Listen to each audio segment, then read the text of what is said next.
இந்த மௌனிக்கப்பட்ட போராட்டம் ஒரு தோற்கடிக்கப்பட்ட போராட்டமாக, ஒரு தோல்வியடைந்த போராட்டமாக உலக பரப்பில் நிலைநிறுத்த வேண்டிய அவசியம் எம் எதிரிகளுக்கு ஏற்படுகிறது. ஒரு வீரனை கோமாளியாகவும் கோமாளியை வீரனாகவும் ஆக்கக்கூடியது. அது எழுதுகிற விதம், சொல்லப்படுகிற விதம். அங்கு தலைவருக்கு நிகழ்ந்ததை உண்மையில் கண்டவர்கள் வெளியில் வந்திருக்க முடியாது. வெளியில் தங்களை அடையாளப்படுத்தியிருக்கவும் மாட்டார்கள். எங்களுடைய ஊடகங்களை நாங்கள் எங்கள் கதைகளை சொல்லுவதற்கு பயன்படுத்தினால் அவன் புதிதாக ஒரு ஊடகத்தை கொண்டு வருகிறான். அது எங்களைப் போலவே பாசாங்கு செய்கிறது, எங்களைப் போலவே தோல் போர்த்தி கொள்ளுகிறது, எங்களைப் போலவே நாங்கள் பேசுகிற அதே துணிப்பொருள்களிலே அதுவும் ஓரிரு நாட்களுக்கு பேச ஆரம்பிக்கிறது. பொதுவான வெளியில் இவர்களும் அதே போராட்டத்தை தானே முன்னெடுக்கிறார்கள் என்ற ஒரு நம்பிக்கையை அவர்கள் உருவாக்குவார்கள். மக்கள் மத்தியில் அவர்கள் நம்பிக்கையானவர்களாக மாறுவார்கள். அந்த கதையை அதற்குரிய தாற்பயத்தோடு சரியாக சொல்லுங்கள். அந்த வீரியம் குறையாமல், அதை சமரசம் செய்யாமல் சொல்லுங்கள். இல்லாவிட்டால் அதை சமரசமற்று சொல்லுவதற்கு உங்களுக்கு திராணி இல்லாவிட்டால் நீங்கள் அதை சொல்லாமல் இருங்கள். வரலாற்றை இன்று எல்லோரும் பேசுகிறார்கள். இன்று நானும் பேசுகிறேன், நீரும் பேசுகிறீர்கள், நாங்கள் இருவரும் பேசிக் கொண்டிருக்கிறோம். ஆனால் இன்று நாங்கள் ஏன் எப்படி பேச வேண்டும் என்றால் உண்மையை தேடி பேச வேண்டும். உரிமை இழந்தோம், உடைமையும் இழந்தோம், உணர்வை இழக்கலாமா? உணர்வை கொடுத்து உயிராய் வளர்த்த கனவை மறக்கலாமா?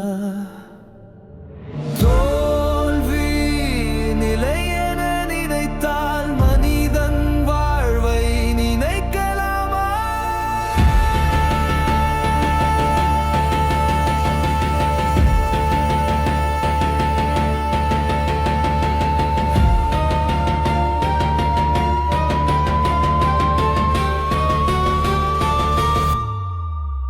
We have a dream. 2009 ஆண்டு தமிழர்களுடைய விடுதலை போராட்டம் மௌனிக்கப்படுகிறது. இந்த மௌனிக்கப்பட்ட போராட்டம் ஒரு தோற்கடிக்கப்பட்ட போராட்டமாக, ஒரு தோல்வியடைந்த போராட்டமாக உலக பரப்பில் நிலைநிறுத்த வேண்டிய அவசியம் எம் எதிரிகளுக்கு ஏற்படுகிறது. காரணம், தமிழர் விடுதலை போராட்டம் தோற்கவில்லை, தோற்கடிக்கப்படவில்லை. ஏனென்று சொன்னால், ஆயுதங்களை கீழே போட்டுவிட்டு சரணாகதி அடைந்தோ அல்லது எமது இலட்சியத்தை நாம் கைவிடுகிறோம் என்று சொல்லியோ யாரும் அங்கு அதை செய்யவில்லை. மாற்றாக எங்கள் ஆயுதங்களை நாங்கள் மௌனிக்கிறோம். அந்த போராட்டத்துக்காக போராடிய எமது தேசிய தலைமையாயிருக்கட்டும், எமது போராளிகளாயிருக்கட்டும், இந்த போராட்டத்தை தொடர்ச்சியாக நடக்கக்கூடிய ஒரு போராட்டமாகவே அங்கே நிலைநிறுத்துகிறார்கள். இது இலங்கை இனவாத அரசுக்கு ஒரு பெரிய சிக்கலை உருவாக்குறது. எப்படி என்று சொன்னால், அவர்கள் எதிர்பார்த்தது என்னவென்று சொன்னால், இந்த விடுதலை போராட்டம் முடிவுக்கு வரும், இங்கு முடிக்கப்படும், முள்ளிவாய்க்காலில் இந்த விடுதலை போராட்டம் முடிவுக்கு வரும் என்றுதான் அவர்கள் நம்பினார்கள். ஆனால் அதுக்கு மாற்றாக என்ன நடந்தது என்று சொன்னால், மௌனிக்கப்படுகிறது. அப்போ இந்த மௌனிக்கப்பட்ட இந்த போராட்டத்தை உலக பரப்பில் தோற்கடிக்கப்பட்ட ஒரு போராட்டமாக, தமிழர்கள் தோல்வி அடைந்தவர்களாக நிலைநிறுத்த வேண்டிய அவசியம் இவர்களுக்கு ஏற்படுகிறது. அவர்கள் அதற்கு எடுத்துக்கொண்ட ஒரு போரியல் யுக்தி தான் கருத்தியல் ரீதியான ஒரு யுத்தம், நெரேட்டிவ் செட்டிங். இந்த நெரேட்டிவ் செட்டிங் என்றது என்னென்னு சொன்னால், நிலத்தில் களத்தில் வெற்றி அடைய முடியாவிட்டால், வெற்றி அடையாத முடியாத எதிரணி மக்கள் மத்தியில் கருத்துக்கள் ரீதியாக நீங்கள் தோற்று போனவர்கள், நீங்கள் தோற்கடிக்கப்பட்டவர்கள் என்றதை சொல்வதன் மூலம் அந்த மக்களை அதிலிருந்து அந்த சிந்தனைக்குள் அவர்களை உள்வாங்கி அதில் அவர்களை நிலைநிறுத்துவதன் மூலம் மக்களே நம்ப வேண்டிய ஒரு சூழலை உருவாக்குவது. இது தமிழருடைய விடுதலை போராட்டத்துக்காக மட்டும் நடப்பதல்ல. உலக அரங்கில் இந்த கருத்தியல் ரீதியான யுத்தத்தை வல்லாதிக்க அரசுகள் தொடர்ச்சியாக நடத்தி கொண்டிருக்கிறது. இப்போ உதாரணத்துக்கு, மிகப்பெரிய மன்னனான ராவணன் சிவபக்தன், கலைகளில் சிறந்தவன், போரியல் வல்லுனன் என்று கம்பன் கூட பாடியிருக்கிறான். நிறைய பாடல்கள் இருக்கிறது. அதாவது ராவணனை பற்றிய வரலாறுகள் அப்படி இருக்கிறது. அப்படிப்பட்ட ஒரு மன்னன் ஒரு பெண்ணுக்கு ஆசைப்பட்டு அவள் மேல் பைத்தியமாகி அவளை அதுவும் அவள் திருமணமான ஒரு பெண் என்று தெரிந்தும் அவளை எடுத்துக்கொண்டு போய் வைத்து கொண்டான்.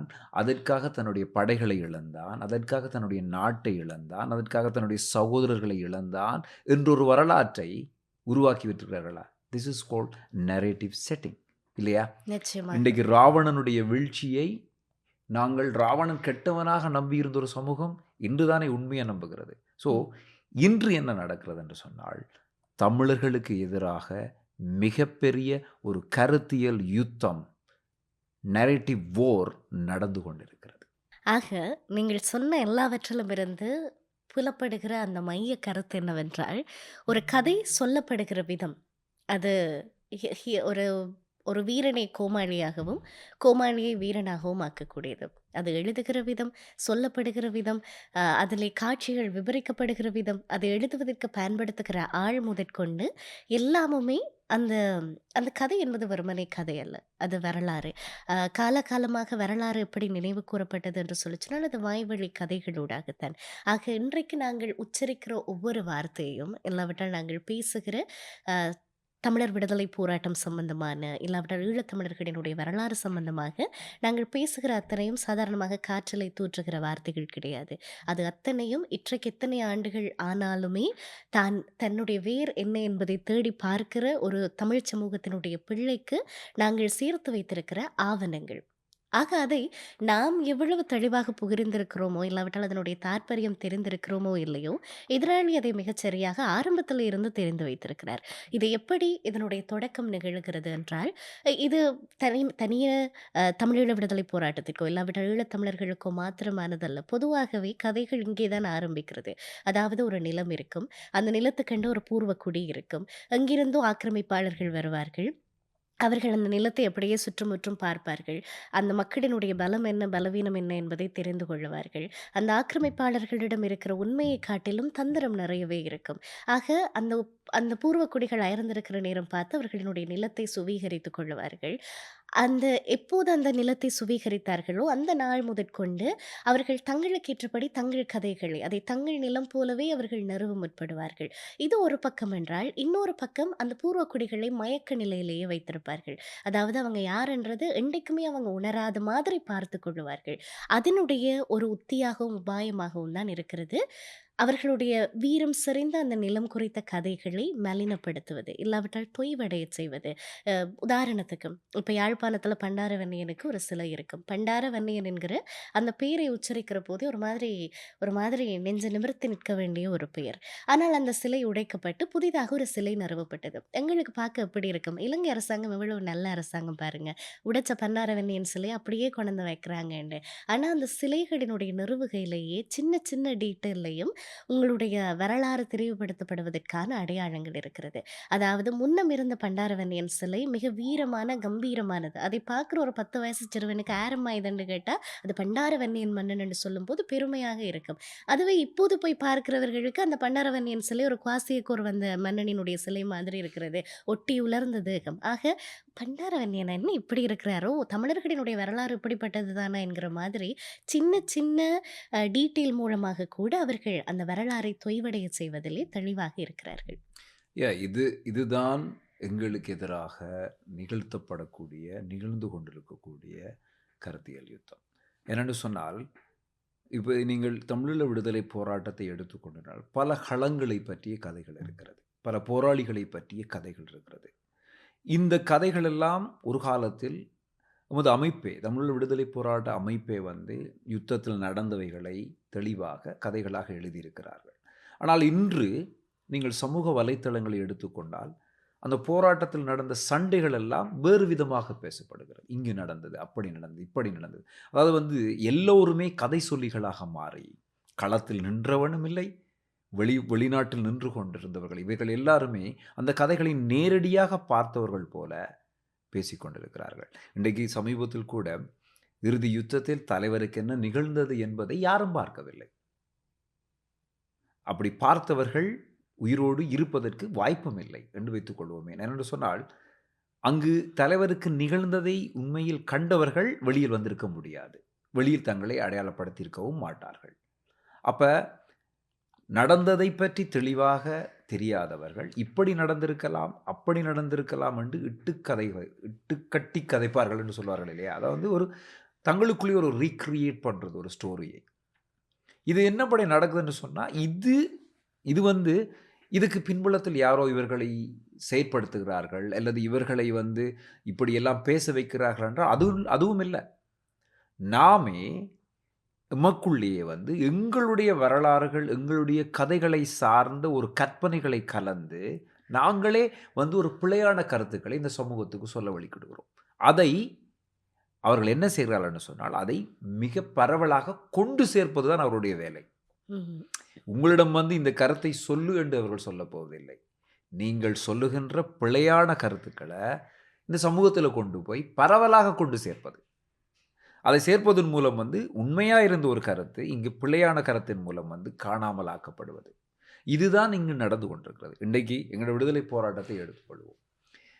விடுதலை புலிகள் சார்ந்த குற்றங்கள் என்று சொல்லி ஒரு கும்பல் பேசிக்கொண்டிருக்கிறது.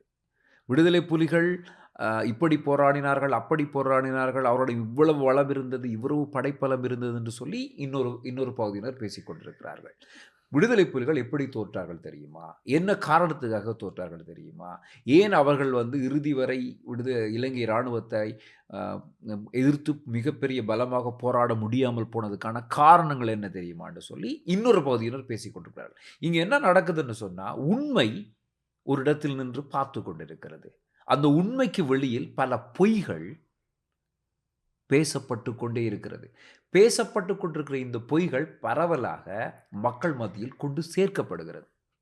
இந்த சேர்க்கப்படுவதன் மூலம் உண்மையாக நடந்த சில உண்மையான விடயங்கள் மக்கள் மத்தியில் தெளிவின்மையின் மூலமாக, பொய்யான கருத்துக்களின் மூலமாக ஒரு பெரிய பரவலை ஏற்படுத்துவதன் மூலம் இந்த கருத்தியல் யுத்தம் வெற்றி அளிக்கப்படுகிறது. இன்றைக்கு 16 ஆண்டுகள் முடிந்துவிட்ட நிலையில் தமிழருடைய விடுதலை போராட்டம் எங்கு நிற்கிறது என்ற கேள்வியை நாங்கள் முன்வைத்தோம் என்றால், எதிரி முள்ளிவாய்க்காலில் வெற்றியடைய முடியாத எதிரி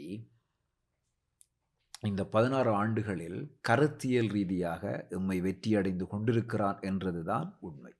நிச்சயமாக ஒரு கதையை பலமிழக்க செய்ய வேண்டுமாக இருந்தால் அதன் மீதான சந்தேகங்களை பல இடங்களிலுமிருந்து கிளறிவிட வேண்டும்.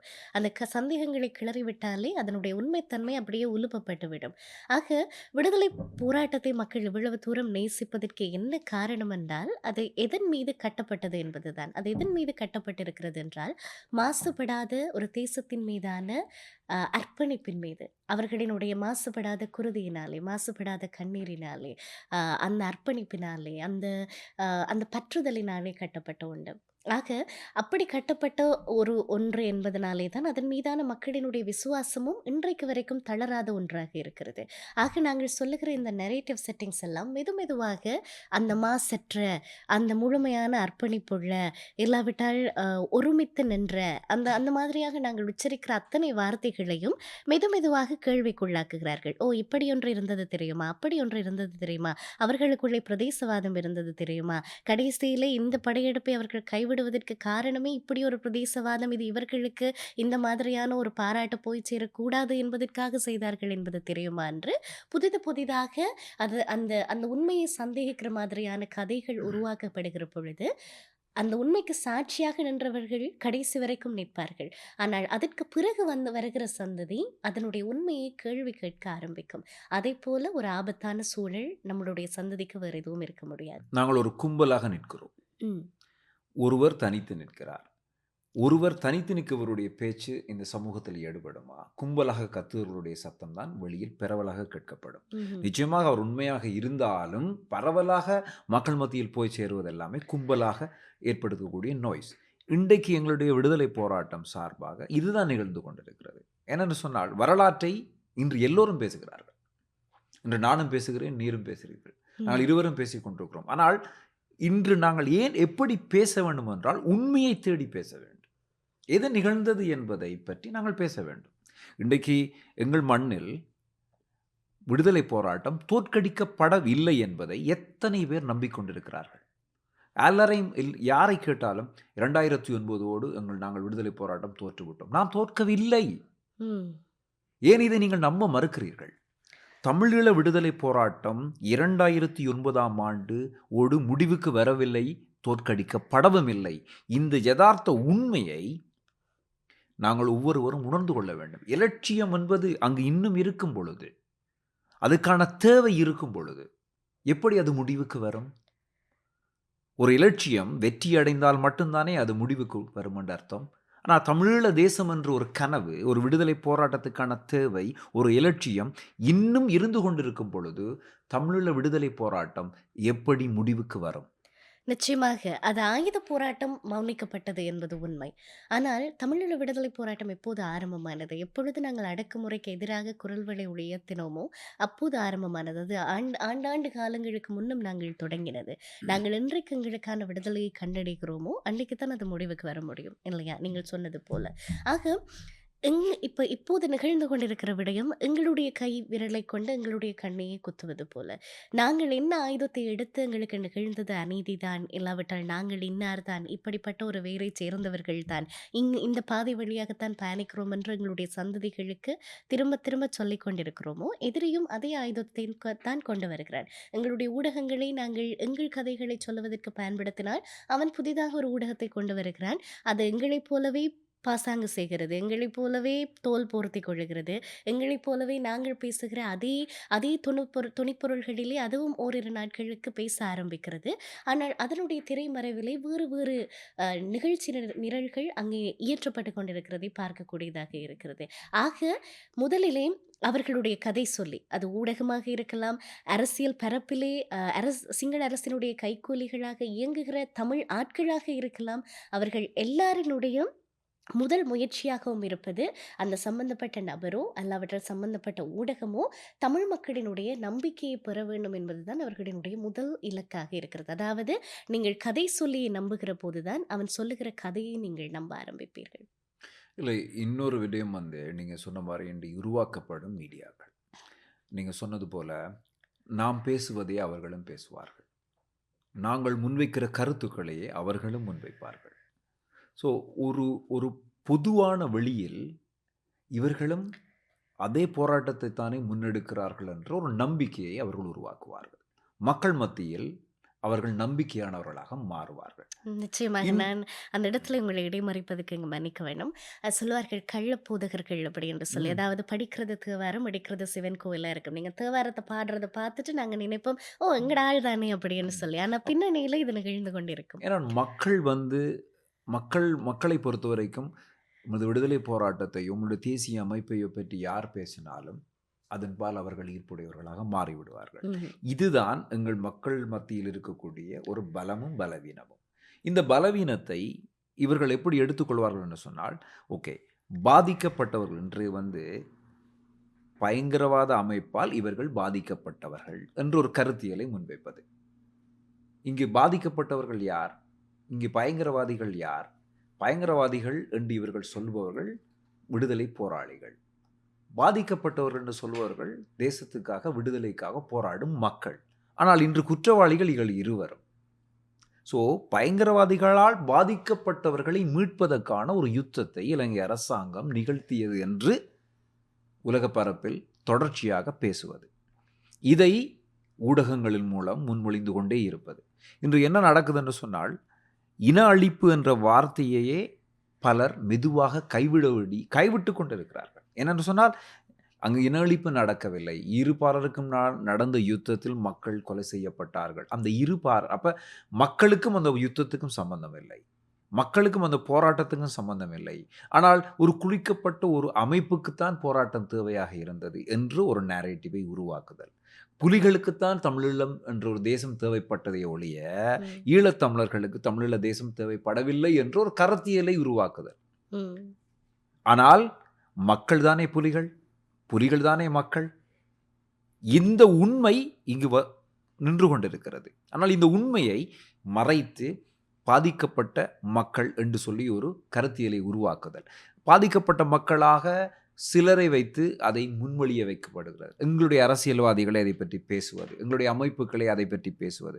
ஸோ அவன் எதிர்பார்ப்பது, இன்றைக்கு கருத்தியல் ரீதியாக எமக்கு எதிராக செயற்பட்டு கொண்டிருக்கக்கூடிய எதிர்பார்ப்பது என்னன்னு சொன்னால், இவர்களை பேசவிட்டு, இவர்களை செயற்பட விட்டு, அந்த செயலிலிருந்து, அந்த பேச்சுக்களிலிருந்து சில கருத்துக்களை எடுத்து அதை மொனப்புலேட் பண்ணி மக்கள் மத்தியில் ஒரு குழப்ப நிலையை உருவாக்குதல். இந்த குழப்ப நிலை உருவாக்கி கொண்டே இருக்கும் பொழுது படிப்படியாக அது என்ன நடக்கும்னா, இந்த குழப்பமாக உருவாக்கப்பட்ட கருத்துக்கள் காலப்போக்கில் இதுதான் நடந்தது, ம். இப்படித்தான் இருந்தது என்றொரு சூழலை உருவாக்குதல்.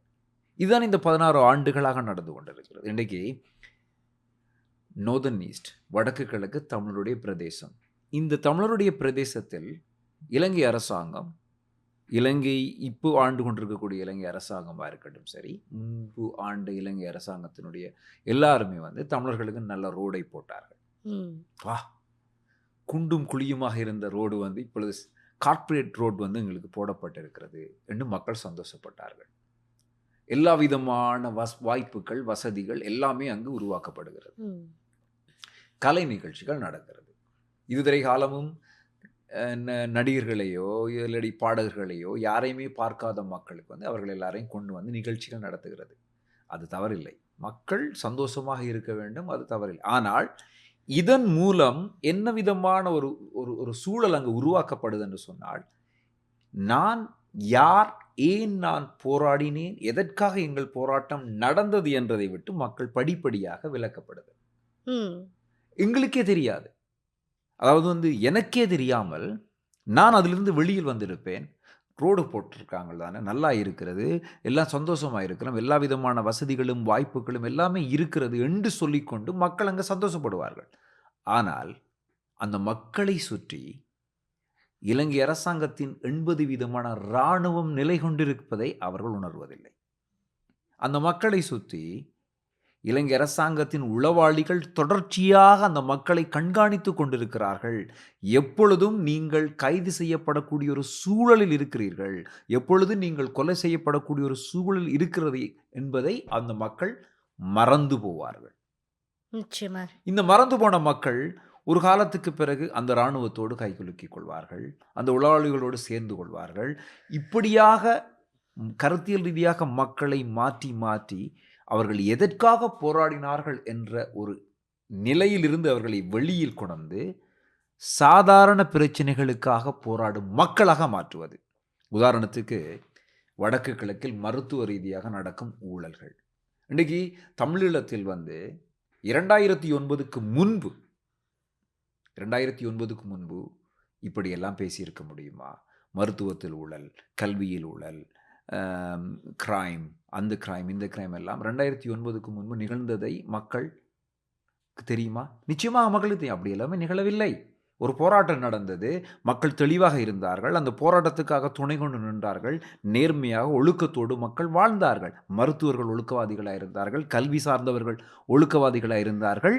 அந்த மண்ணையும் அந்த நிலத்தையும் செயற்பட்டு தலைமை தாங்கி நடத்திய விடுதலை அமைப்பு ஒரு தெளிவான பயணத்தில் அவர்களை கொண்டு சென்று கொண்டிருந்தார்கள். 2009க்கு பிறகு எல்லாமே தலைகளாக மாறுகிறது, எல்லாமே தலைகளாக மாறுகிறது. எங்கும் ஊழல், எதிலும் ஊழல், கொலை, கொள்ளை, கற்பழிப்பு, இப்படி கிரைம் கூடிக்கொண்டு போகுது. இப்போ இதை பற்றி மக்கள் பேசிக் கொண்டிருக்கிறார்கள். ஆனால் இங்கு ஒரு உண்மை காத்து கொண்டிருக்கிறது. என்ன தெரியுமா? ஒரு நிழல் அரசாங்கத்தின் கீழ் நிம்மதியாக வாழ்ந்த ஒரு இனம் ஒரு அடிமைப்பட்ட இனமாக 2009க்கு மாற்றப்பட்டு வெறும் கையேந்தும் மக்களாக, சாதாரண பிரச்சனைகளுக்காக போராடும் மக்களாக அவர்களை மாற்றி காலப்போக்கில் அவர்கள் வந்து ஒரு அடிமைப்பட்ட இனமாகவே இருக்க தகுதியானவர்களாக அவர்களை நிலைநிறுத்தி கொண்டிருக்கிறார்கள். அவ 2009க்கு முன்பு விடுதலை மனப்பான்மையோடு போராடி ஒரு சமூகம் 2009க்கு பின்பு எல்லாவற்றையும் தூக்கி போட்டுவிட்டு சாதாரண பிரச்சனைகளுக்காக போராடும் சூழலை உருவாக்குறாள். இதுதான் இந்த கருத்தியல் ரீதியான யுத்தத்தில் இலங்கை இனவாத அரசு வெற்றி அடைந்து கொண்டிருக்கக்கூடிய காரணங்கள். நிச்சயமாக. அது அது அது மிக ஆழமான உண்மை. அதாவது இப்பொழுது நீங்களும் நானும் இதை பற்றி பேசிக்கொண்டிருந்தால் நாங்கள் முட்டாள்கள். அதாவது புலம்பெயர்ந்த சமூகத்தில் இருக்கிற உங்களுக்கு போனியாக வேண்டும், இல்லாவிட்டால் உங்களுக்கு இப்போ சமூக வலைத்தளமாக இருந்தால் உங்களுக்கு லைக்ஸ் வேணும், இல்லாவிட்டால் உங்களுடைய வியாபாரம் நடக்க வேண்டும், நீங்கள் பிழைக்க வேண்டும் என்பதற்காக இந்த ஈழ விடுதலை போராட்டம் குறித்து நீங்கள் விடாமல் பேசிக்கொண்டே இருக்கிறீங்க. ஆனால் தாயகத்தில் இருக்கிற கிரவுண்ட் ரியாலிட்டி உங்களுக்கு தெரியுமா என்று இப்பொழுது ஒரு சிலர் வருகிறார்கள். உங்களுக்காகத்தான் இந்த கதைகளை நாங்கள் பேசுகிறோம். பேச வேண்டிய தேவை உணர்கிறோம். காரணம் என்னவென்றால், இப்ப நீங்க சொன்ன அதே விஷயம் தான். இப்ப கிரவுண்ட் ரியாலிட்டி என்கிற பேரிலே அவர்கள் கொண்டு வருகிறது, இந்த மண்ணெண்ணெய்க்காக பட்டினி பட்டினி நடக்கிறது, வேலை இல்ல, படிப்பில்ல. இவைகள் தான் அங்கே இருக்கிறவர்களுக்கு பிரச்சனை. அவர்களுக்கு இப்ப விடுதலை போராட்டம் தேவையில்ல. அவங்கள பேசாம நீங்க நிம்மதியா இருக்க விட்டாலே போதும் என்பதுதான் அங்கே இருக்கிறவர்களினுடைய இப்போது எங்கள் மீது வைக்கிற குற்றச்சாட்டாக இருக்கிறது. இதுக்காகத்தான் நாங்கள் இன்றைக்கு இந்த தலைப்பு எடுத்து நாங்கள் பேசிக் கொண்டிருக்கிறோம். காரணம், இப்படி இத விட்டா போதும், இது இதுன்னா போதும்ன்னு முதலே தெரிஞ்சிருந்தா, இத நாங்க ஆரம்பிச்சிருக்க வேண்டிய தேவையே இல்ல. ஆனா இன்றைக்கு சரி நான் வந்து புலத்துல இந்த நாட்டுல செட்டில் ஆயிட்டேன். நான் இங்கே இருந்து கொள்றேன்னு நாங்க பேசாம எங்களோட வேலைய பார்த்து கொண்டு போனோமாக இருந்தால், ஒரு ஒரு நன்றி அற்ற சமூகமாக எங்களுடைய மனசாட்சி ஒரு காலத்துல எங்கள கேள்வி கேட்கும். இவைகளை பேசாமல் போயிட்டா. இன்னொன்னு வந்து நீங்க குறிப்பிட்ட விஷயத்துல எங்களுடைய கதைகள்ல இருந்து எங்களுடைய சொற்கள் திருடப்படுவது. அதை எத்தனை பேர் அவதானிச்சாங்களோ தெரியல. ஒருத்தன் செத்தான் என்பது வேறு, படுகொலை செய்யப்பட்டான் என்பது வேறு. அந்த 2 வார்த்தைக்குமான வீரியம் வித்தியாசம். அதனுடைய அர்த்தம் என்னவோ அவர்கள் இருவருமே மரணித்து விட்டார்கள் தான். ஆனால் ஒருவன் இயற்கையாக சாவை எய்துவது வேறு, ஒருவர் படுகொலை செய்யப்படுவது வேறு. எத்தனை பேரால் படுகொலை செய்யப்பட்டார்? எப்படி படுகொலை செய்யப்பட்டார்? இது எல்லாம் வெறுமனே வார்த்தைகள் அல்ல. இவைகளெல்லாம் வரலாறுகள். ஆக இப்பொழுது நீங்கள் சொன்னது போலவே என்ன நடைபெறுகிறது என்றால், எங்களிடமிருந்து எங்கள் கதைகளுக்கு உரித்தான வீரியமுள்ள வார்த்தைகள் திருடப்படுகிறது. ஒரு மாவீரர் நாள் என்பதிலே மாவீரர் நாளை நீக்கிவிட்டு ஏன் அது நினைவெழுச்சி நாளாக அங்கே ரீப்ளேஸ் செய்யப்படுகிறது என்று சொல்லச் சொன்னால், மாவீரர் நாளோடு நாங்கள் தூக்கிச் சுமப்பது ஒரு வரலாற்றை, ஒரு வீரம் பொருந்தின வரலாற்றை. ஆக இப்பொழுது நாங்கள் என்ன செய்கிறோம்? அதை இந்த மாவீரரை அப்படியே எடுத்து அங்கால வச்சுட்டு, அதுக்கு ஒரு புதுப்பேரை நாங்கள் சூட்ட ஆரம்பிக்கிறோம். உண்மையிலுமே அது வரவேற்கத்தக்க ஒரு விடயம் அல்ல. கொஞ்சம் கொஞ்சமாக எங்கள் வரலாற்றுக்கு உரித்தான வீரியமிக்க சொற்களை நாங்கள் இழந்து கொண்டிருக்கிறோம் என்பதுதான் அர்த்தம். அதே நாள் வெறுமனே வார்த்தைகள் மாத்திரமல்ல, நாட்கள் எப்படி ரீப்ளேஸ் செய்யப்படுகிறது என்று நீங்கள் பார்த்தீர்களா? அ என்ன செய்கிறார்கள்? புதிதாக இப்ப ஜூலை வந்தால் எங்களுக்கு என்ன ஞாபகத்துக்கு வரும்? ஜூலை கலவரம் ஞாபகத்துக்கு வரும். புதிதாக இம்முறை ஜூலை கலவரத்தை நாங்கள் நினைவு கூற அது கலவரம் கிடையாது. அது திட்டமிடப்பட்டு செய்யப்பட்ட இன ஒரு அழிப்பு. ஒரு இன அழிப்பு. ஆக அந்த நாளை என்ன செய்கிறார்கள்? சகோதரத்துவத்தின் நாளாக நாங்கள் மாற்றுவோம். அதற்கு அவர்கள் கொடுக்கிற விளக்கம் என்னவென்றால், கசப்புகளை கசப்புகளாகவே வைத்திருக்காதீர்கள். ஆக இதில இருந்து நாங்கள் நல்லிணக்கத்தை நோக்கி நகர வேண்டுமாக இருந்தால், இந்த நாட்களை வந்து நாங்கள் புதிதாக வேறு விதமாக நல்ல விதமாக நாங்கள் நினைத்துக் கொள்வோம். அப்படி நினைத்துக் கொள்வோம். சகோதரத்துவத்தினுடைய ஒரு நாளாக. உண்மையிலுமே நாங்கள் வரவேற்கிறோம். நீங்கள் எங்களை சகோதரத்துவத்தின் நாளாக அதை நினைப்பீர்களாக இருந்தால், எப்போது வரவேற்போம் என்றால், நீங்கள் இப்ப ஒரு சகோதரருக்கு என்ன செய்வார்கள்? என்னுடைய சகோதரன் சிறையில இருந்தால் நான் அந்த விடுதலைக்காக போராடுவேன். என்னுடைய சகோதரனுடைய நிலத்தை யாராவது திருடினால் நான் போய் ஏன் என்று கேட்பேன். அதே மாதிரி அவர்கள் விடுதலைக்காக கனகாலமாக வெளியில காணாமல் போனவர்கள் இன்னும் வரையில்ல அப்படி போது அந்த பதைப்போடு என்னுடைய சகோதரன் நீங்க அவனுக்கு விடுதலை கொடுக்க வேண்டும் என்று சொல்லி போய் நிற்பேன். ஆக இவைகளையெல்லாம் செய்வார்களாக இருந்தால் மகிழ்ச்சி. அதை ஒரு சகோதரத்துவத்தின் நாளாக நாங்கள் பார்க்கலாம். அதை விட்டுவிட்டு ஒரு ஒரு கரி நாளிலே, துக்கம் நிறைந்த ஒரு நாளிலே, ஒரு ரயில் பயணம் மேற்கொண்டு அந்த நாளிலே பைலா பாடல்கள் போட்டு ஆடி அதை அதை வேறு விதமாக மடைமாற்ற நீங்கள் முயற்சிப்பது, அது அப்பட்டமாக தெரிகிறது. நீங்கள் எண்ணத்தை அங்கே அங்கே நிறுவ முற்படுகிறீர்கள் என்று. இப்ப நீங்க சொன்ன இந்த தமிழர்களுடைய நிகழ்வுகள், அதாவது வந்து ஈழத்தமிழர்களுடைய முக்கியமான நிகழ்வு நாட்களில், அந்த நாட்களை பெயர் மாற்றுவது, அல்லது அந்த நாட்கள் நடக்கும் நாட்களில் இன்னொரு நிகழ்வுகளை உருவாக்குதுன்னு சொன்னீங்க இல்லையா? அது மாதிரி தான் இப்ப நீங்க பார்த்தீங்கன்னு சொன்னா 2009க்கு பிறகு 2009க்கு முன்படி இப்படி எதுவும் நடந்ததே இல்லை.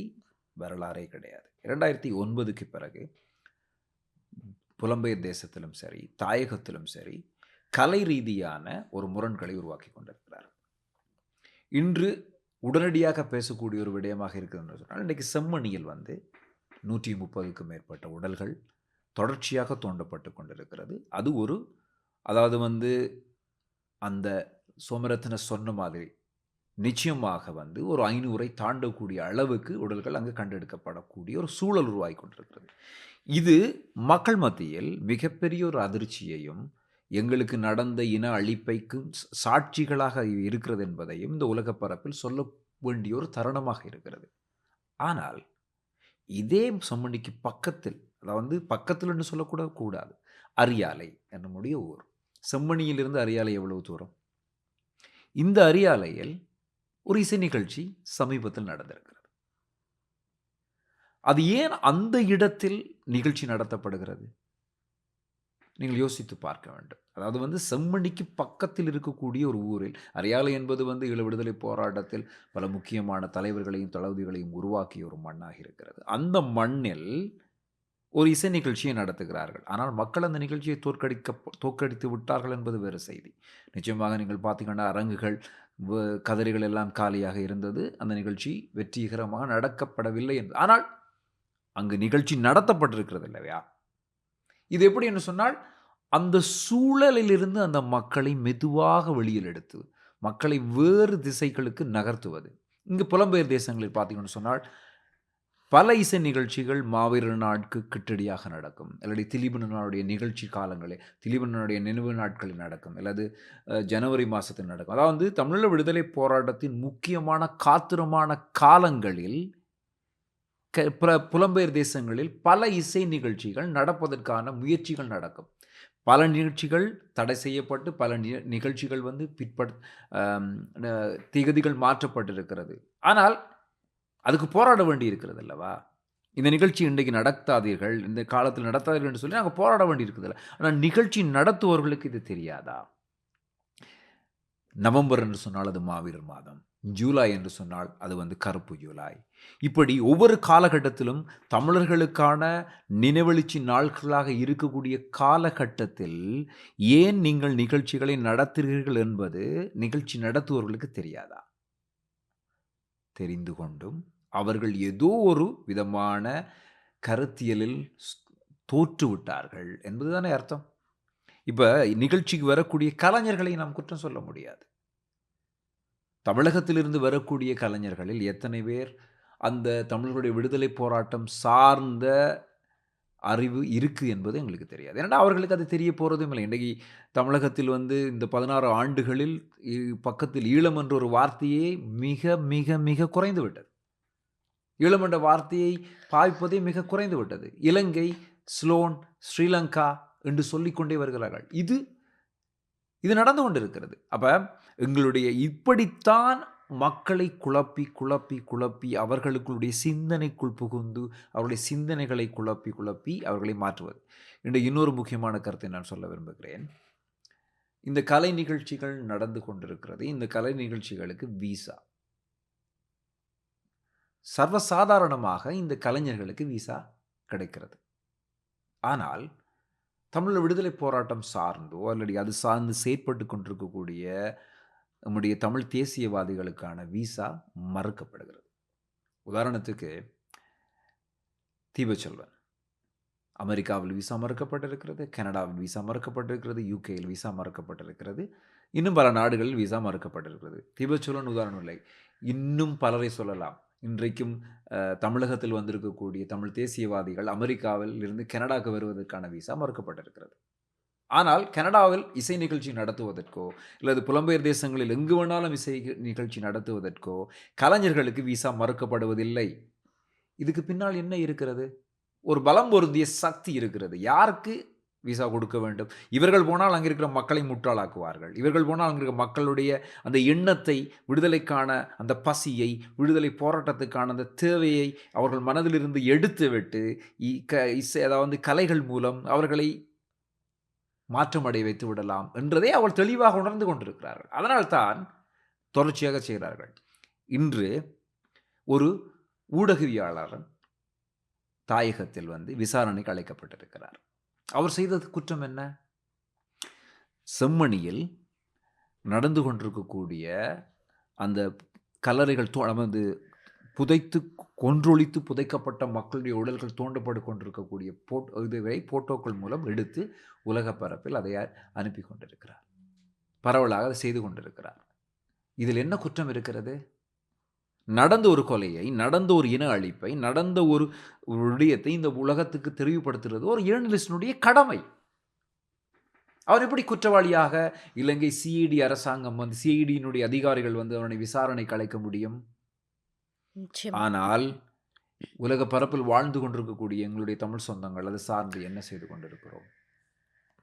ஆக மொத்தம் எங்களுடைய எதிராளியை பொறுத்த மட்டிலே, நீங்கள் இன்னார் என்பதை அறியாமல் இருக்கும் வரைக்கும், அதாவது நாங்கள் யார் என்பதை நாங்களே விழித்துக் கொள்ளாமல் இருக்கும் வரைக்கும், நாங்கள் யாரினுடைய கைப்பாவையாகவும் இருக்கலாம். அதாவது உங்களுடைய கதையை நான் உங்களுக்கு 2 விதமா சொல்லலாம். இப்ப ஒரு அம்மம்மா சரி இப்படி வச்சுக்கொள்வோம். நான் உங்களுக்கு வந்து சொல்லுறேன். உங்களோட தாத்தா ஒரு காலத்துல எப்படி இருந்தவர் தெரியுமா? அவர்ட்ட இத்தனை நிலம் இருந்தது, இவ்வளவு வயல் இருந்தது, இவ்வளவு செழிப்பு இருந்தது. அப்படி ஆண்டு வச்சிருந்தார் ஒரு வாழ்க்கை அப்படின்னு சொல்றேன். இன்னொரு நாள் வந்து உங்கள்ட்ட தாத்தாவ ஒன்றுக்கும் உதவாதவர். அவர்ட்ட என்ன கிடந்தது?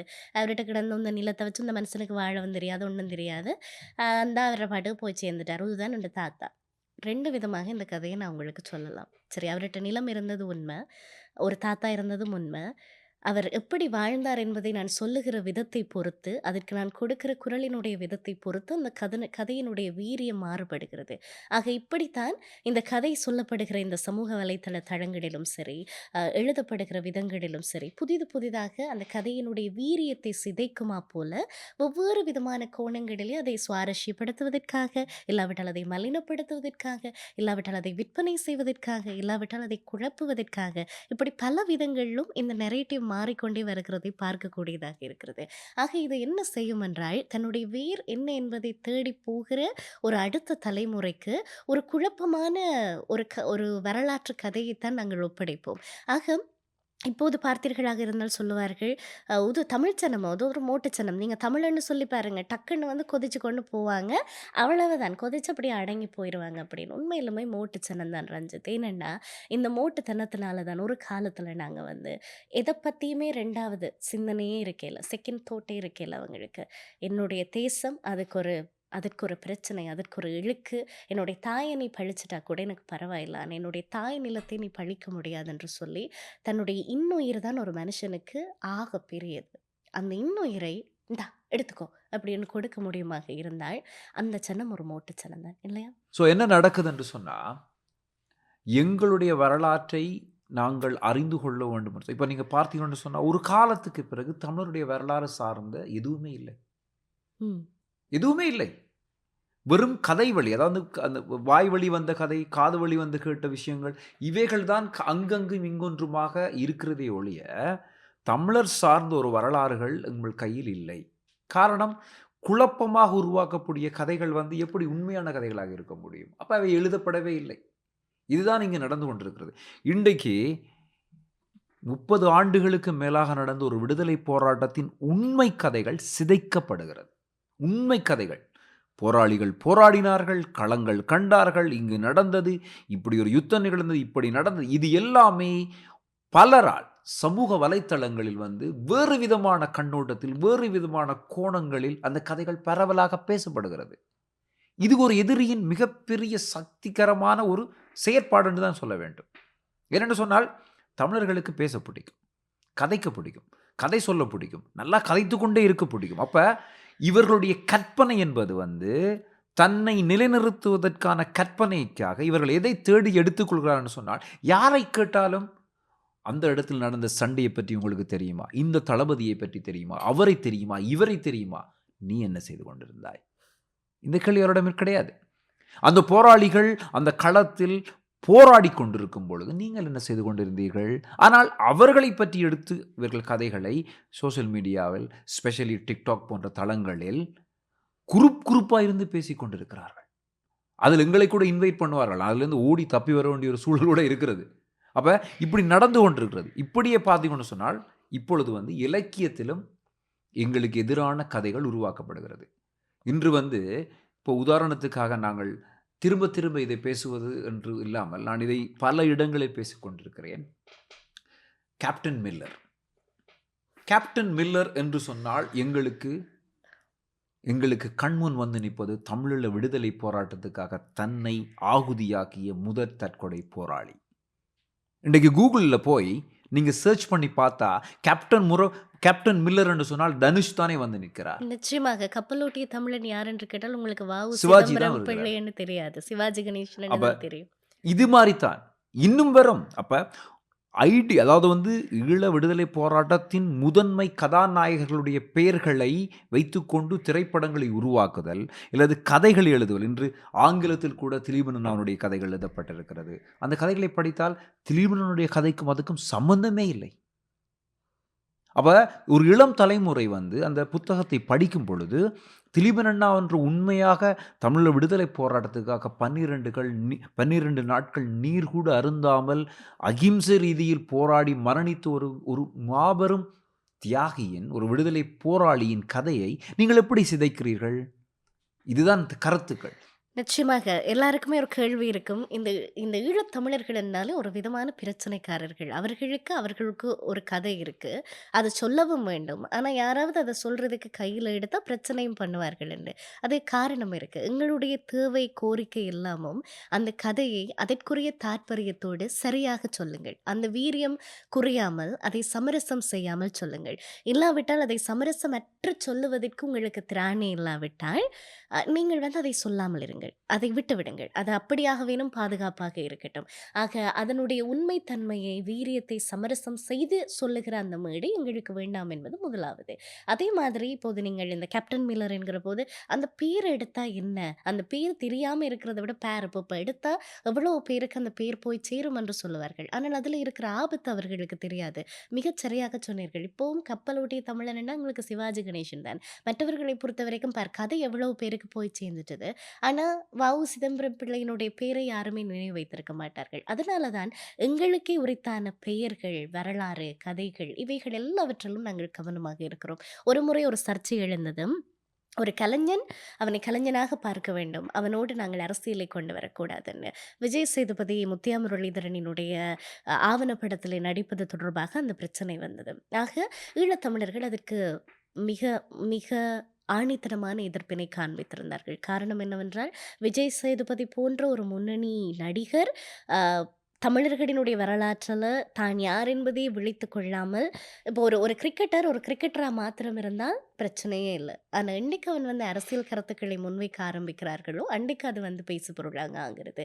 ஆக ஒரு பிழையான நிறைய ஸ்டேட்மெண்ட்ஸ ஒரு தமிழராக இருந்து கொண்டே உருவாக்கின ஒருவரினுடைய அ பயோபிக்ல இந்த மாதிரியான ஒரு முன்னணி வீரர், ஒரு முன்னணி கதாநாயகன் நடிக்கிற போது, அது போய் சேருகிற விதம் என்பது திரிவுபட்ட ஒன்றாக இருக்கும்.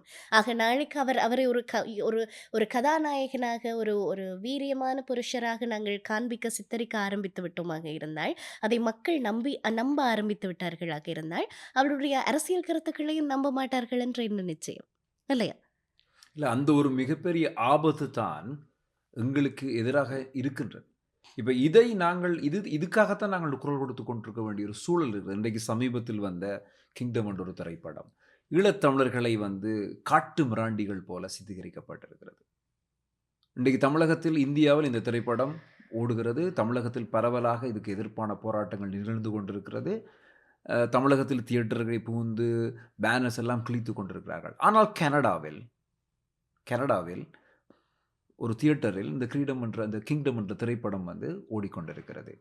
ஈழத்தமிழர்களாகிய நாம் எம்மை பார்த்துத்தான் நீங்கள் காட்டு மிராண்டிகள் என்று சொன்னார்கள். அந்த திரைப்படத்தை நாம் பார்த்திருக்கிறோம். அதுக்கு எதிராக என்ன எதிர்வினையாற்றி இருக்கிறோம்?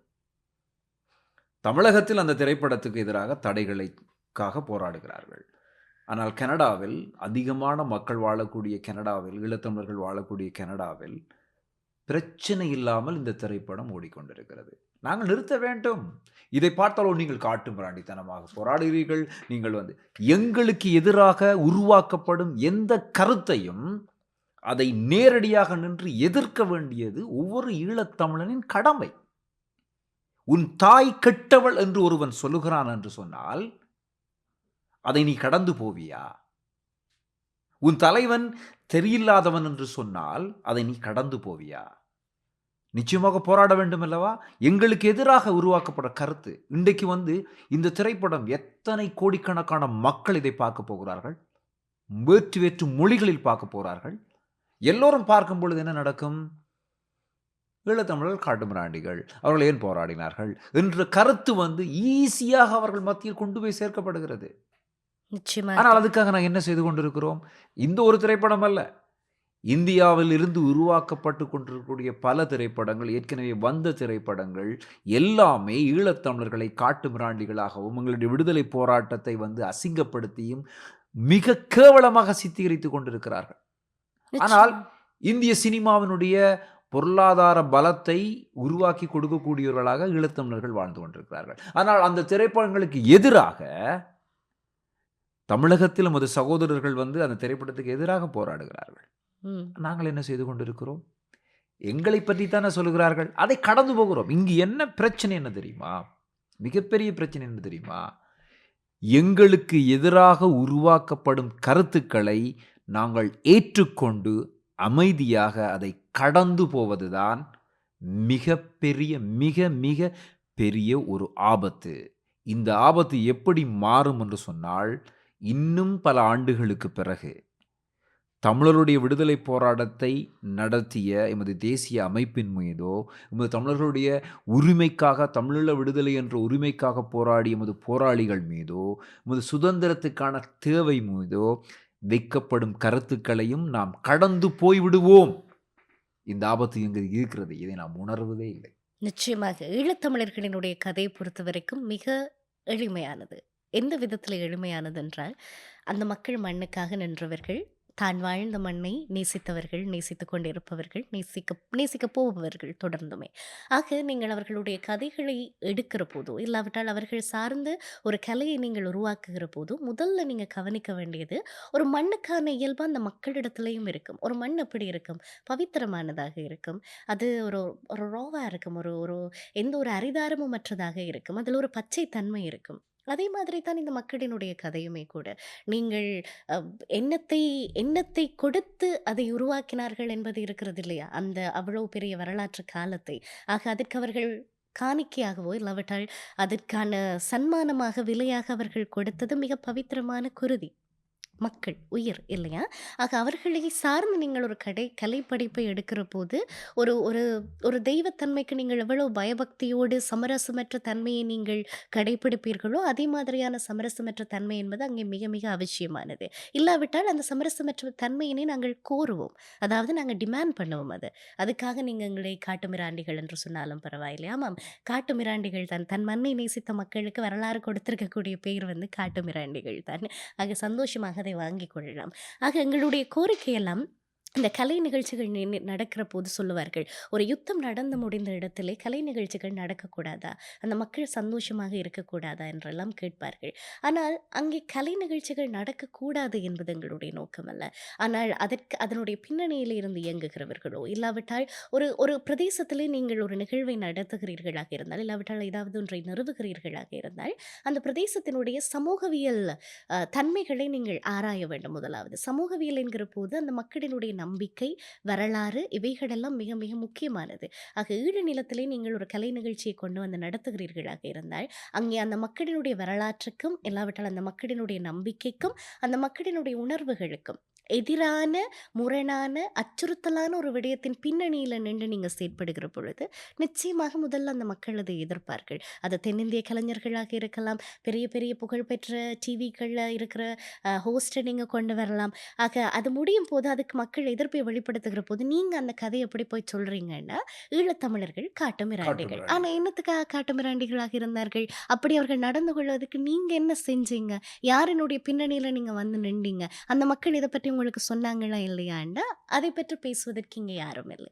இல்லை, இங்கே உண்மையை பேசுவதற்கு, நாம் உண்மையை பேசுவதற்கு எங்களுக்கு சூட்டப்பட்டு கொண்டிருக்கக்கூடிய பெயர் காட்டுமிராண்டிகள், பிற்போக்குவாதிகள்.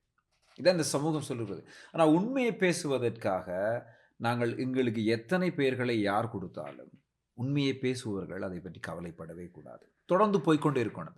நீங்கள் ஒரு நிகழ்ச்சிகள் நடக்கும் பொழுது மக்களுடைய உணர்வுகளை இவர்கள் மதிப்பதில் என்று சொன்னீங்க இல்லையா? அதாவது இன்றைக்கு என்ன நடக்குது என்று சொன்னால், இந்த நிகழ்ச்சிகள் நடக்கும் இடங்களில் மக்கள் அதுக்கு எதிர்ப்பு தெரிவித்தாலோ, இல்லாட்டிக்கு இந்த நிகழ்ச்சி நடத்தக்கூடாது என்று சொல்லி அவர்கள் போராடினாலோ, அவர்களை அப்படியே ஐசோலேட் பண்ணி, ம். இவர்கள் கலைக்கு எதிரானவர்கள், ஒரு மக்கள் மகிழ்ச்சிக்கு மகிழ்ச்சிக்கு எதிரானவர்கள். எதிரானவர்கள், இவர்கள் வந்து ஒரு விதமான இறுக்கமானவர்கள், எப்ப பார்த்தாலும் இவர்கள் மனநோய் பிரஷர்லயே பிடித்தவர்கள் வச்சிருக்காங்க. என்று ஒரு கருத்தை அவர்கள் ஆனால் அத்தனை மக்களும் அந்த போராட்டத்தை, அந்த நிகழ்ச்சியை நடத்தக்கூடாது என்று போராடியவர்கள் உண்மைக்கு சார்பாக, உண்மைக்காக நின்றவர்கள் என்பதை இந்த உலகம் பார்க்குவதில்லை. அப்ப என்ன நடக்குதுன்னு சொன்னா, இங்க கருத்து எப்படி உருவாக்கப்படுது, இந்த நரேட்டிவ் எப்படி மாற்றப்படுதுன்னு சொன்னா, உண்மையை பேசியவன் காட்டுமிராண்டி, பொய்களை நம்புபவன் முற்போக்குவாதி. முற்போக்குவாதி. இதுதான் இந்த யதார்த்தம். Positivity. இப்பொழுது இந்த சமூக வலைத்தளங்கள்ல பார்த்தீங்கன்னா, சமரசங்கள் நிறையவே நிகழ்ந்து கொண்டிருக்கு. சமரசம் செய்யத்தான் வேண்டும். இல்லை என்பதில்ல. ஆனா, எதை சமரசம் செய்கிறோம் என்பது இருக்கிறது இல்லையா? தலையையா, தலைப்பாகையான்றதுல வித்தியாசம் இருக்கிறது. ஆக இப்பொழுதெல்லாம் கேட்பார்கள், நீங்க புலம்பெயர்ந்த சமூகங்கள்ல இருந்து தொடர்ந்து இதை பற்றி பேசிக் கொண்டிருக்கிறவர்களுக்கு, இவர்களுக்கு வேற வேலை இல்ல. ஊர்ல இருக்கிறவங்கள நிம்மதியா இருக்க விட மாட்டாங்க அப்படின்னு. உண்மையா ரஞ்சித் அது. உண்மையிலுமே எங்களுடைய குடும்பங்கள் இன்னமும் ஊர்ல இருக்கு. இல்லையா? அவர்களுக்கு எந்த நேரமும் என்ன வேணுமானாலும் நிகழலாம். இல்லை? இந்த இந்த உலகத்திலேயே எத்தனையோ தன்னுடைய சொந்த இனத்தினாலே, தன் சொந்த இனத்தினுடைய நலனுக்காக பேசுகிற போது விரோதிக்கப்படுகிறவர்கள் யாராக இருப்போம் என்றால், நிச்சயமாக நானாக இருப்போம். நீங்களாக இருப்பீர்கள். எங்களுக்கு மேலேயே இப்ப கல்லு விழுமென்னு எங்களுக்கே தெரியாது. ஆனாலுமே ஏன் இதை குறித்து பேசுகிறோம் என்றால், நாங்கள் நம்புகிற அந்த உண்மை. அ ஒவ்வொரு நாளும் இரவு நம்மளை தூங்க விடாமல் செய்கிற ஒரு ஒரு ஒரு காட்சி இருக்கிறது இல்லையா? அதற்கு நாம் முடிந்த நியாயத்தை நாங்கள் செய்து கொண்டே இருக்கிறோம்.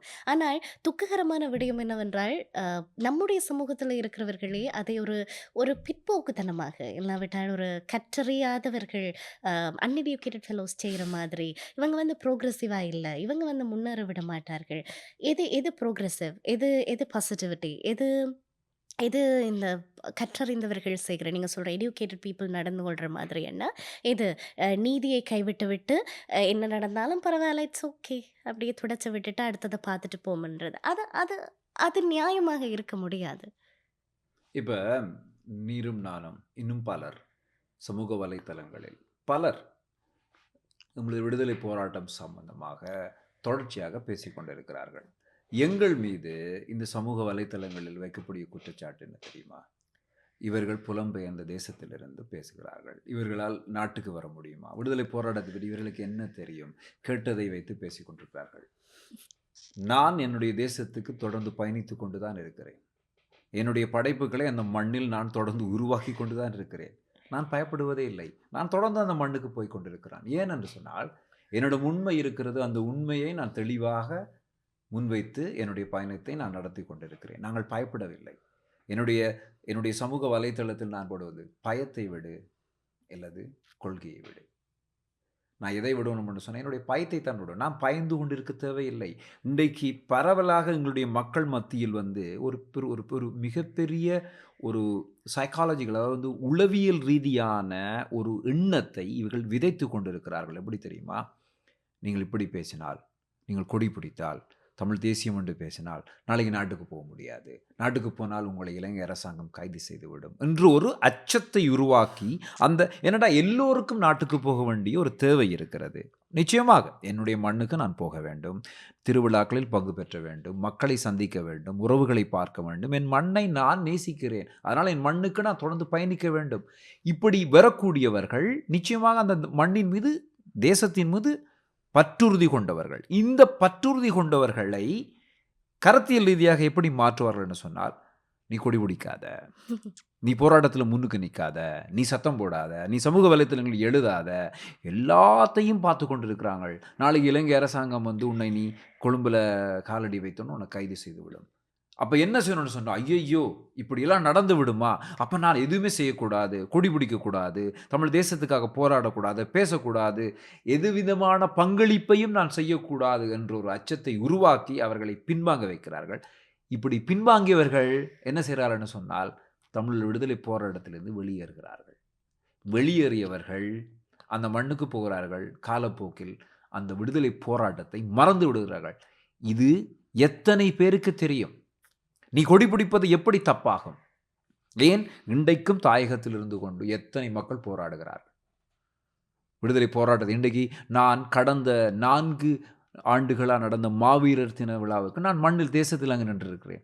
கனகராயன் குளத்தில் நடந்த மாவீரர் தூய்மை இல்லத்தில் நான் நின்று கொண்டிருக்கிறேன். கண்ணுக்கு அவ்வளவு மக்கள் கூட்டம். இங்கு மாவீரர் நாள் என்ற பெயரை மாற்றி நினைவெழுச்சி நாளாக மாற்றி, யாருக்கோ பயந்து அந்த பெயர்களை துறந்து இங்கிருப்பவர்கள் செய்து கொண்டிருக்கும் பொழுது, அந்த மண்ணில் 80% இலங்கை இராணுவம் சுற்றி வளைக்கப்பட்டிருக்கக்கூடிய அந்த மண்ணில் நின்று கொண்டு அந்த மக்கள் அந்த மாவீரர் நாளில் பயமின்றி தங்களுடைய பிள்ளைகளுக்கு ஒரு விளக்கேற்றுவதற்கு ஒன்று கூடுகிறார்களே, அவர்கள் இலங்கை அரசாங்கம் சும்மா விட்டுவிடும். உங்களை மட்டும்தான் அப்படியே பார்த்து கொண்டிருக்கும். அப்ப பிரித்து விடுதல். அந்த மக்களை உங்களையும் பிரிப்பது எப்படி என்று சொன்னால், இந்த பயத்தை உருவாக்குவது. யார் இதை உங்களுக்கு சொல்லுகிறார்கள்? நான் 2 திரைப்படங்கள் எடுத்திருக்கிறேன். தமிழீழ தேசத்துக்கான விடுதலை போராட்டத்தை பற்றிய திரைப்படங்கள் எடுத்திருக்கிறேன். அந்த மண்ணில் எடுத்திருக்கிறேன். எனக்கு 1008 பிரச்சனைகள் வந்தது. எவ்வளவு பிரச்சனைகள். ஆனாலும் நாங்கள் பின்வாங்கவில்லை. நாங்கள் போராடி கொண்டு தான் இருக்கிறோம். நிச்சயமா. எல்லாரும் சொல்வது போல், நீங்கள் புலம்பெயர் தேசத்திலிருந்து பேசிக் கொண்டிருக்கிறீர்கள். நாங்கள் அந்த மண்ணுக்கு வந்து கொண்டிருக்கிறோம். தைரியமாக வந்து கொண்டிருக்கிறோம். அந்த மண்ணிலிருந்தும் பேசிக் கொண்டிருக்கிறோம். நிச்சயமாக. ஏனென்றால் எங்களிடம் இருப்பது என்ன? உண்மை. அந்த உண்மைக்காக நாங்கள் என்றுமே நிற்க வேண்டும். அந்த உண்மைக்காக ஒருவேளை நாம் உயிர் பறிக்கப்பட்டால் கூட அந்த உண்மைக்காக நாங்கள் நிற்க வேண்டும். அதே மாதிரி தான் முதல் நான் ஒரு ஊடகத்திலே முதலாவது நான் திருகோணமலையில இருந்து யாழ்ப்பாணத்துக்கு வந்து ஊடகத்திலே பணி செய்கிற போது எனக்கு விடுதலை போராட்டத்தை பற்றி தொடர்ச்சியாக தேட ஆரம்பிக்கிறேன். அதை பற்றி என்னை நான் அறிவூட்டிக் கொள்ளுகிறேன், எடுக்கேட் பண்ணிக்கொள்கிறேன். எனக்கு தெரியாதது நான் தெரிந்து கொள்றதுல என்ன இருக்குது. எனக்கு பின் வருகிற அடுத்த தம்பி தங்கச்சிக்கும் நான் அதான் சொல்லுவேன், உங்களுக்கு தெரியாதா பரவாயில்லை, போய் தெரிஞ்சுக்கோங்க. அதுதான் எங்களுடைய நோக்கமே. நாங்கள் இன்றைக்கு உட்கார்ந்து பேசுவதனுடைய காரணமுமே அதுதான். ஆக நான் முதலாவது பேசி என்னுடைய முதல் நிகழ்ச்சியை நிறைவு செய்துட்டு கீழே அலுவலகத்துக்கு வரேன். அந்த அந்த ஊருக்கே சொந்தமான ஒரு மூத்த ஊடகவியலாளர் என்னை பார்த்து கேட்குறார், வாக்கு என்ன தெரியுமெண்டு, வா யுத்தத்தை பற்றி கதைக்கிறா, வா அங்கிருந்து வந்தவா. இதுதான் அவர்களுடைய முதல் கதையாக இருக்குது. ஆனாலுமே நான் சொல்லுவது, ஆமாம் எனக்கு தெரியாது, ஆனாலும் நான் தெரிஞ்சு கொள்றதுக்கு ஆவலாக இருக்கிறேன். நான் அந்த நீங்கள் பேசாமல் இருக்கிறதுனால என்ன நடந்துட்டுது, இப்போ கேட்பார்கள், நீங்கள் இப்படி பேசுறதுனால என்ன நடக்க போகுதுன்னு. திரும்ப கேட்குறேன், நீங்கள் இப்படி பேசாமல் இருக்கிறதுனால என்ன நடக்க போகுது. ஆக நாங்கள் இப்படி உட்கார்ந்து பேசுவதனாலே நம்மளுடைய அடுத்த சந்ததிக்கு தாங்கள் இன்னார் என்பதை இந்த வாழ்வினுடைய ஏதாவது ஒரு மூலையிலே ஒரு இந்த வேரை குறித்த நிறைய நரேட்டிவ் இப்போ போய்கொண்டிருக்கு. காட்டி கொடுத்த வேர், கள்ள வேர், பொய்யர்களினுடைய வேர், ஒன்றுக்கும் உதவாத வேர், தோற்ற வேர், அதை வந்து பொல்லாத அந்த கொலை பாதகத்தின் வேர், நீங்கள் வந்து அந்த வேருக்கு பின்னால் போனீங்கன்னா உங்களுக்கும் கெதியாக கல்லடி விழும். இப்படி ஏராளமான நெரேட்டிவ் போய்கொண்டிருக்கும் போது நான் எப்படி அந்த நம்பிக்கையை கொடுப்பேன்? இந்த மண்ணை பிளந்து நீங்கள் பாருங்கள், அதில் வந்து மாசற்ற வேங்கைகளினுடைய குருதி புறையோடி போயிருக்கிற அந்த வேர் தான் உங்களுடைய வேர் என்கிற நம்பிக்கையையும், அதை வந்து நான் தமிழா, நான் ஈழத்தமிழா, இப்படியெல்லாம் குலைஞ்சு கொண்டு நீங்கள் சொல்லாமல், நான் ஈழத்தமிழன்று இருமாப்போடு அந்த வேரை நீங்கள் தோளில் அணிஞ்சு கொள்ள வேணுமென்றதை நாங்கள் பேசாட்டிக்கு அப்படி அந்த சந்ததிக்கு போய் சேரும் சொல்லுங்கள். நீங்கள் யார் கேட்டாலும் நான் இலங்கையில் இருக்கிற போதே இதெல்லாம் பேச ஆரம்பித்து விட்டேன். வீரியமான சொற்களோடு, அதே வலியோடு, அதே கணத்தோடு நான் பேச ஆரம்பித்து விட்டேன். இப்போ என்கிட்ட கேட்பாங்க, இதுக்கு இவ்வளவு ஈழத்தில் இருக்கிற போது, ஆமாம் ஏன் இவ்வளவு இமோஷனலாக பேசுகிறீங்க, அந்த இடத்துக்கு நான் வரேன். கொண்டு வர வேண்டும். தொடர்ச்சியாக நாம் அது சார்ந்து நின்று பேச வேண்டும். ஆமாம், அதே உண்மையிலுமே அது ஒரு போட்டி நிகழ்ச்சி. அந்த போட்டி நிகழ்ச்சியில் இதே கேள்வி அங்கேயும் முன்வைக்கப்பட்டதே. நீங்கள் ஈழத்தில் இருந்து வருகிறதா சொல்லுகிறீர்கள், நீங்கள் இலங்கையை தானே பிரதிநிதித்துவப்படுத்தி வந்திருக்கிறீர்கள். என்னை பொறுத்த வரைக்கும் என் நிலம் ஈழ நிலம். நான் பேசிய கதை ஈழ நிலத்தினுடைய கதை. அந்த ஊடகவியலாளரின் இடத்துல அந்த பேச்சு முடிந்த அப்புறம் கேட்ட 2வது கேள்வி என்னன்னா, நீங்கள் வந்து ஏன் இவ்வளவு இமோஷனல் ஆகிறீங்க அப்படின்னு. நான் சொன்னேன், நான் எப்படி நான் கண்டு கடந்து என் மக்கள் அனுபவித்த ஒரு வலி, அது எங்களினுடைய கதை. அதை வந்து நீங்கள் எப்படி சொற்களின் கோர்வையாக எதுக மூலையோட இங்கே கொண்டான் தமிழன் வென்றான் தமிழன் வாடிய பயிரை கண்ட போதெல்லாம் வாடுகிறீர் என்றால் வள்ளலார் அப்படியா பேச சொல்லுகிறீர்கள்? இல்லை, அது அது அங்கே கண்ணீர் இருக்கிறது, செந்நீர் இருக்கிறது. அப்போ அதற்குரிய ஆழம் என்னுடைய வார்த்தைகளில் இருக்க வேண்டும். கிருஷாந்தியை பற்றி பேசுகிற போது மிக வேதனையாக இருந்தது. சில தமிழ் பெண்கள் வந்து எங்களுடைய காணொளிகளுக்கு கீழே இந்த கமெண்ட்டுகளை பற்றி எங்களுக்கு எந்த பிரச்சனையும் கிடையாது.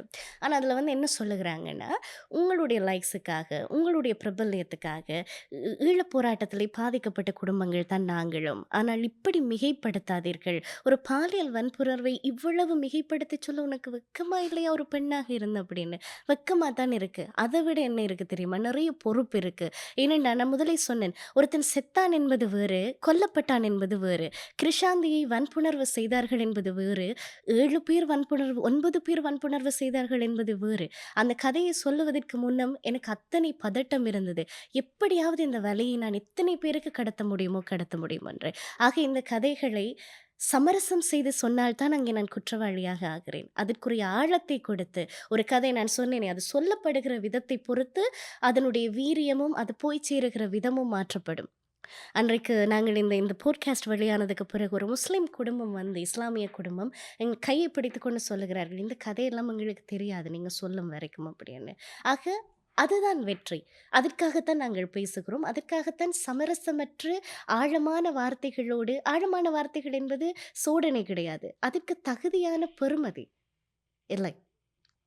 இப்போ வந்து இப்போ இந்த இந்த கருத்தியல் ரீதியான யுத்தத்தை தமிழர்கள் எப்படி எதிர்கொள்ளலாம் என்ற ஒரு கேள்வியை நாம் முன்வைத்தோம் என்றால், இன்றைக்கு நான் முன்பு சொன்னது போல தேசிய கொடியை நீ பிடிப்பதால், தமிழீழ போராட்டங்களில் நீ பங்கு கொள்வதால் உனக்கு ஆபத்து இருக்குது என்ற ஒரு அச்ச உணர்வை நமக்கு உருவாக்குவது இது ஒரு விதமான கருத்தியல் ரீதியான யுத்தம். இன்னொன்று, பொய்யான கதைகளை நம்ப வைப்பதும், அந்த பொய்யான கதைகளை பேசுபவர்கள் ஒரு காலத்தில் அவர்களோடு இருந்தார்கள் என்பதால் அவர்கள் சொல்வதை நாம் நம்ப வேண்டும் என்ற சூழலை உருவாக்குவது.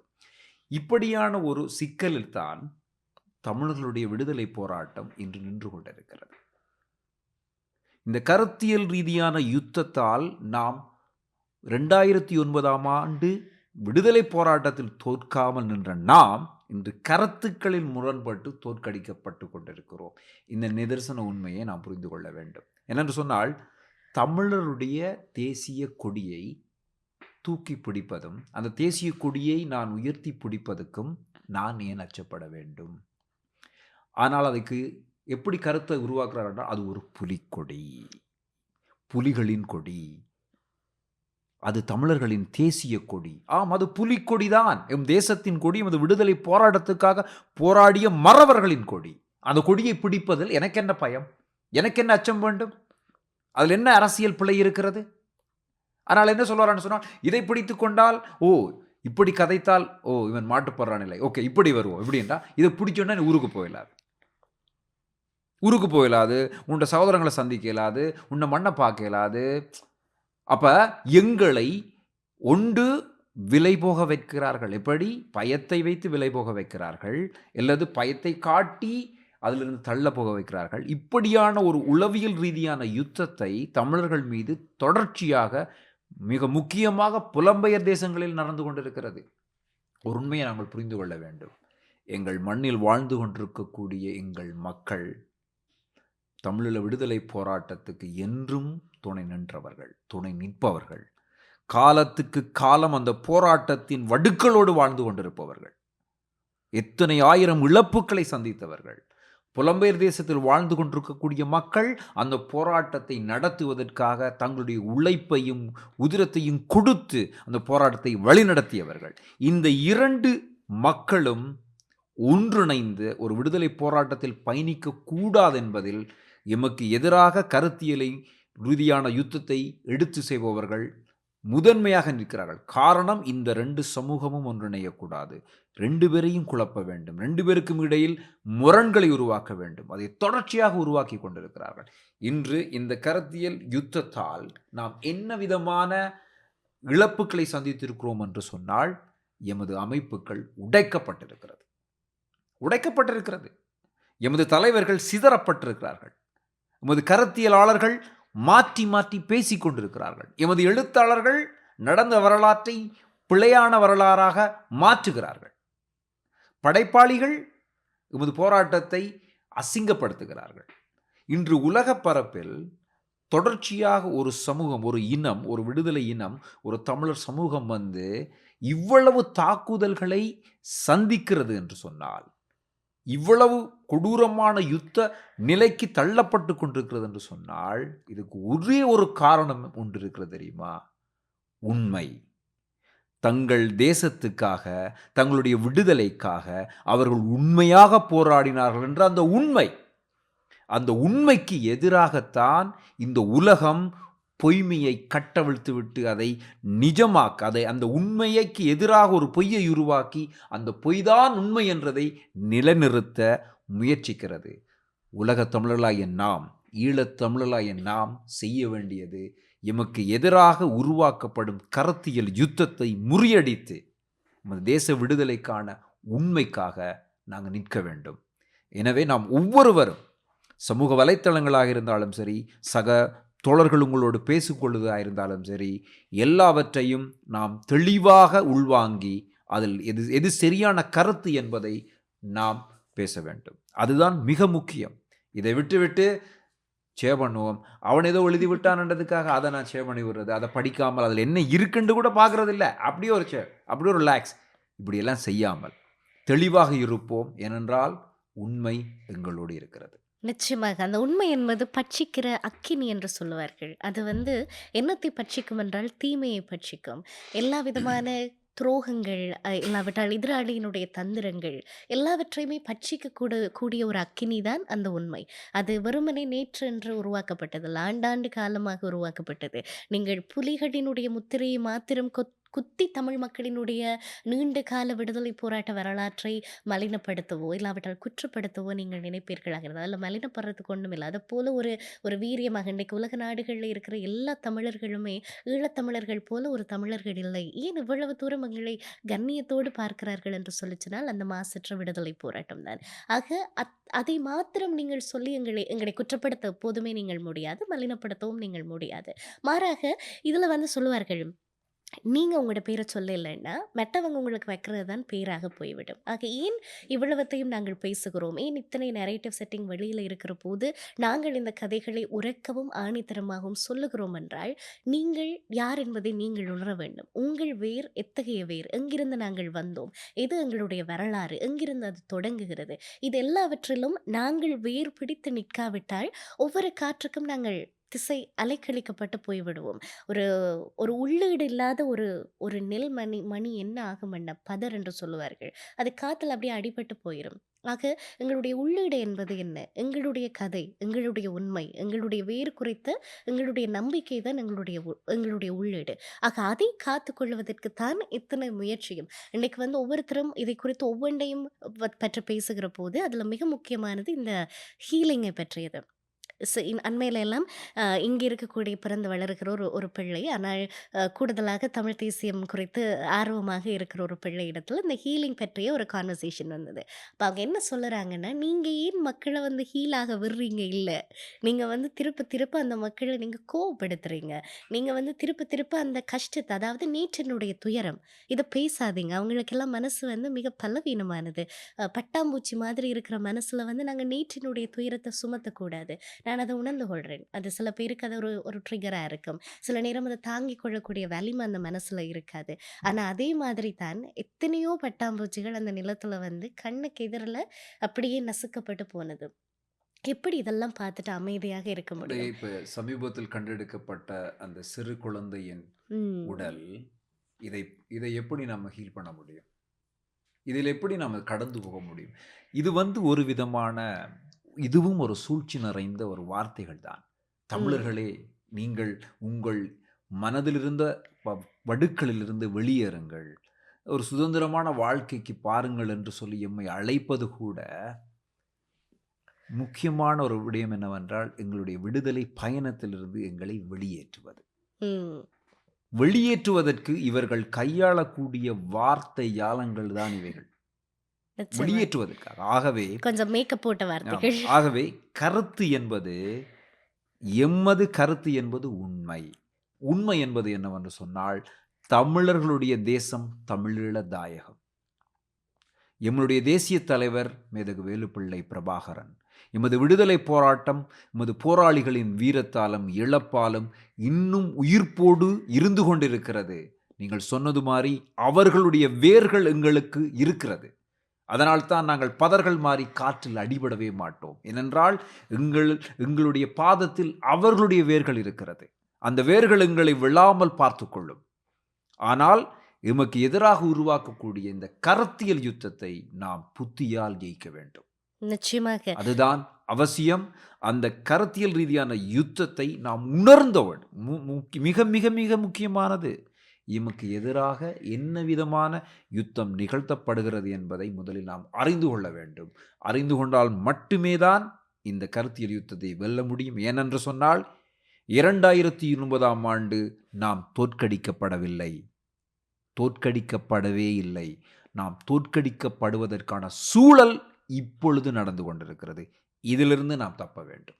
நிச்சயமாக நாங்கள் தமிழர்கள் தேசங்கள் எல்லாம் கிளை பரப்பி இருக்கிறோம். ஆனால் அப்படிப்பட்ட நாங்கள் இந்த காத்து வாக்குல வர்ற கதைகளுக்கெல்லாம் அலக்கழிஞ்சு போயிராம எங்களுடைய வேரை குறிச்ச நம்பிக்கை நமக்கு மிக மிக அவசியமானது. அந்த நம்மை காண முன்னமே இன்னைக்கு நான் பிரியா வின்சென்ட் என்ற ஒரு ஆள் பிறக்கும் இல்லாவிட்டால் இப்படி இருந்த கதைக்கு மண்டெல்லாம் தெரிஞ்சா அவங்க உயிரை கொடுத்திருப்பாங்க. இல்ல இல்லையா? இதுக்கு பிறகு வருகிறவர்களை தெரிந்தா அவர்கள் உயிரை கொடுத்திருப்பார்கள். இல்லை. ஆக நான் பார்க்கலன்றதுக்காக நான் உன்னை நம்ப மறுக்கிறதோ, இல்லாவிட்டால் அதனுடைய விசுவாசத்தை இல்லாட்டா அதன் மேலான நம்பக உறுதித்தன்மையை வந்து ஆ, நம்பகமற்றதாக்க விடுகிறதோ அது அறம் கிடையாது இல்லையா? ஆக அந்த வேரின் மீதான நம்பிக்கையை கொள்ள வேண்டும். நம்மளுடைய மூதாதையர் யார் என்பதை நாங்கள் நம்பிக்கொண்டா இருக்கிறோம். ஆனாலும் நமக்கு தெரியும் நமக்கு ஒரு மூதாதையர் இருக்கிறார்கள் என்று. அது வேரின் மீதான ஒரு கிளைக்கு இல்லாவிட்டால் ஒரு கன்றுக்கு இருக்கக்கூடிய நம்பிக்கை. ஆக அந்த நம்பிக்கையை நாங்களும் சுமக்க வேண்டும். நம்மளுடைய அடுத்த தலைமுறைகளுக்கும் நாங்கள் அதை கையளிக்க வேண்டும். ஆக வெறுமனே இவர் சொல்லுகிறார், அவர் சொல்லுகிறார். கட்டாயம் நீங்க சொல்ற மாதிரி ஹீலிங்குக்கு எதிரானவர்கள் இல்ல. நாங்க யாருமே என்னுடைய மக்கள் அ வறட்சியான ஒரு வாழ்க்கை வாழ வேண்டும். அழகியலற்ற ஒரு வாழ்க்கை வாழ வேண்டும். துன்பத்தில உழல வேண்டும். போர் மட்டுமே எங்களுடைய பேசு பொருளாக இருக்க வேண்டும் என்றெல்லாம் இல்லை. நீங்கள் ஈழத்தமிழர்களே அவ்வளவு இலகுவாக எடை போடாதீர்கள். நாங்கள் மழையிலையும் வாழுவோம், வெயில்லையும் வாழுவோம், காட்டிலையும் வாழுவோம், நாட்டிலையும் வாழுவோம். அதுதான் அது எங்களுடைய உடல்ல, எங்களுடைய வரலாற்றில், எங்களுடைய வேரில், எங்களுடைய ஜீனில் இருக்கிற ஒண்ணு. ஆக அதுக்காக அப்படியெல்லாம் நீங்கள் வந்து இந்த மேற்கத்திய பாணிகள்ல இருக்கிற சில விடயங்களை, பூச்சுக்களை எல்லாம் பூசி பூசி எங்களுடைய ஆணி வேரென்று ஒன்று இருக்கிறது. அது விடுதலைக்கான தாகம். அது நீதிக்கான குரல். சரி. அந்த நீதியை சமரசம் செய்து நீங்க எங்களை எந்த பக்கம் திசை திருப்பினாலும், இப்பொழுது இங்கே இருக்கிற இந்த பூர்வ குடிகள் இருக்கிறார்கள் இல்லையா? அவர்களுக்கு அவர்கள் யார் என்கிற அந்த அந்த அந்த விழிப்பே கிடையாது. அது விழிப்படையாமல் எல்லாருமே பார்த்துக் கொள்வார்கள். ஏன்னா, அவர்களுக்கு எல்லா சலுகைகளையும் வழங்கி, அவர்களுக்கான எல்லா பூச்சு பூசப்பட்ட விடயங்களையும் அவர்களுக்கு கொடுத்தால், அவர்களுக்கு தாங்கள் யார் என்பதை நினைக்க வேண்டிய தேவையே அற்றுப் போய்விடுவார்கள். ஆனால் நாங்கள் அப்படி அல்ல. ஒருவேளை அதற்கான முயற்சிகள் வெவ்வேறு விதங்களில் இந்த நரேட்டிவ் செட்டிங்கால மேற்கொள்ளப்பட்டாலும், நாங்கள் ஒவ்வொருவரும் நாங்கள் யார் என்பதை உரக்க உரக்க உங்களுக்கு எத்தனை தடவை அலுத்துப் போனாலும் நாங்கள் பேசிக்கொண்டே தான் இருப்போம். உண்மையை பேசுவோம் என்றால் கருத்தியல் யுத்தத்தை எதிர்கொள்வதற்கு சரியான ஆயுதம் உண்மை. அந்த உண்மையை நாங்கள் தொடர்ந்து பேசுவோம்.